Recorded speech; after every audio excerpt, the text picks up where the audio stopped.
અમેરિકામાં રહેતા undocumented immigrants માટે હવે $100ની ફી ડિપોર્ટેશનનું કારણ બની શકે છે. ટ્રમ્પ એડમિનિસ્ટ્રેશને ગયા વર્ષે જ અસાયલમ માંગનારા લોકો પર વાર્ષિક $100 ફી લગાવી હતી, જેની ઓનલાઈન ચૂકવણી પણ થઈ શકે છે. આ ફી કઈ રીતે ચૂકવવાની છે તેને લઈને ઇમિગ્રન્ટ્સ ઉપરાંત તેમના વકીલોમાં પણ ભારે મૂંઝવણભરી સ્થિતિ ઊભી થઈ હતી. તેવામાં હવે સરકારે વોર્નિંગ ઇસ્યુ કરી છે કે જેમણે આ ફી હજુ સુધી નથી ચૂકવી તેમની સામે સખ્ત પગલાં લેવામાં આવશે.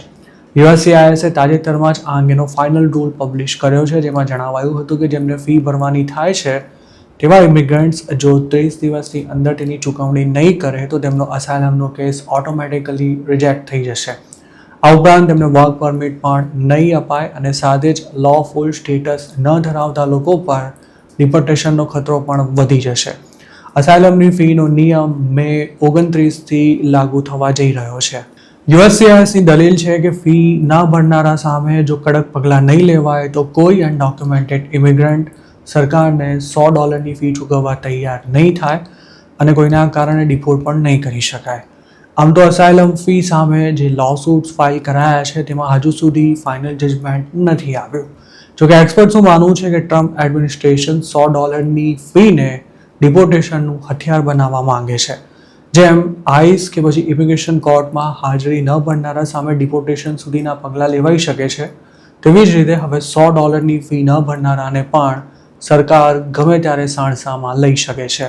આમ તો આ ફીની જાહેરાત કરાઈ ત્યારથી જ તેની ચૂકવણી કઈ રીતે કરી શકાશે તેને લગતી માહિતી આપવામાં આવી રહી છે, પણ આ નિયમને જે રીતે લાગુ કરાઈ રહ્યો છે તેના કારણે લોકોમાં મૂંઝવણ ઊભી થઈ છે. આ ફી પાછલી અસરથી લાગુ થવાની છે, પણ ઇમિગ્રેશન લોયર્સની ફરિયાદ છે કે USCIS તેના માટેની નોટિસો મોકલવામાં ભયંકર ગફલતો કરી રહી છે.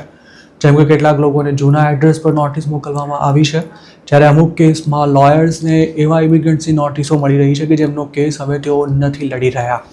આ ઉપરાંત જેમને નોટિસ મળી છે તેવા કેટલાક લોકો ઓનલાઈન ફી ચૂકવવામાં ધંધે લાગી ગયા છે અને જેમને નોટિસ નથી મળી તેમને પોતાને કોઈ ફી ભરવાની થાય છે કે નહીં તેની કોઈ કન્ફર્મ માહિતી નથી મળી રહી. આ ઉપરાંત ફીનું પેમેન્ટ કોને અને કેટલું કરવાનું છે તેને લઈને પણ લોકો મૂંઝાઈ રહ્યા છે. અસાયલમ સીકર એડવોકેસી પ્રોજેક્ટે ટ્રમ્પ એડમિનિસ્ટ્રેશનના આ નવા સ્ટન્ટ પર આકરી પ્રતિક્રિયા આપી છે. સંસ્થાના કો-એક્ઝિક્યુટિવ ડિરેક્ટર કૌશિન્ટા ક્રુઝે આ અંગે પોલિટિકો સાથે વાત કરતા કહ્યું હતું કે આ ફી બીજું કંઈ નહીં પણ લોકોના અસાયલમના કેસને રિજેક્ટ કરવાનું એક નવું બહાનું છે. સરકાર ઓથોરાઇઝ્ડ વર્કફોર્સમાં રહેલા ઇમિગ્રન્ટ્સને તગેડી મૂકવા માંગે છે, જેના માટે અસાયલમ ફી જેવા ગતકડા ઊભા કરવામાં આવી રહ્યા છે. જોકે ફી ભરવા માટે વધી રહેલા લોકોને પડી રહેલી તકલીફ અંગે USCISએ હજુ સુધી મીડિયાને કોઈ પ્રતિક્રિયા નથી આપી. આ ફીને વન બિગ બ્યુટીફુલ એક્ટ હેઠળ લાગુ કરવામાં આવી છે. તેની પાછળનો ઉદ્દેશ ઇમિગ્રેશન સિસ્ટમનો ખર્ચો કાઢવા માટે અનડોક્યુમેન્ટેડ લોકો પાસેથી અમુક નિશ્ચિત ચાર્જ વસૂલ કરવાનો છે. આ નિયમ અનુસાર અસાયલમ માટે I-589 સબમિટ કરનારા અસાયલમ સીકરે $100 ફી ભરવાની રહેશે અને જો તેનું I-589 રિજેક્ટ થશે તો પણ તેને ફી પાછી નહીં મળે. આ ઉપરાંત અસાયલમનો કેસ પૂરો ન થાય ત્યાં સુધી નોટિસ મળ્યાના 30 દિવસની અંદર આ ફી ભરી દેવાની રહેશે. આ ફી ન ભરનારાની વર્ક પરમિટ પણ રદ થઈ જવાથી તે અમેરિકામાં લીગલી કામ કરવાનો રાઇટ ગુમાવશે અને સાથે જ તેનો અસાયલમનો કેસ પણ રિજેક્ટ થઈ જશે. જો તમે પણ અમેરિકામાં લીગલ સ્ટેટસ વિના રહેતા હો અને ફી ભરવાની બાકી હોય તો જલ્દીથી તેની ચૂકવણી કરી દેજો, નહીં તો ટ્રમ્પ નવી ઉપાધિ ઊભી કરી શકે છે. અને ખાસ તો ફી ભરતા પહેલાં લોયરની સલાહ લેવાનું ના ભૂલશો.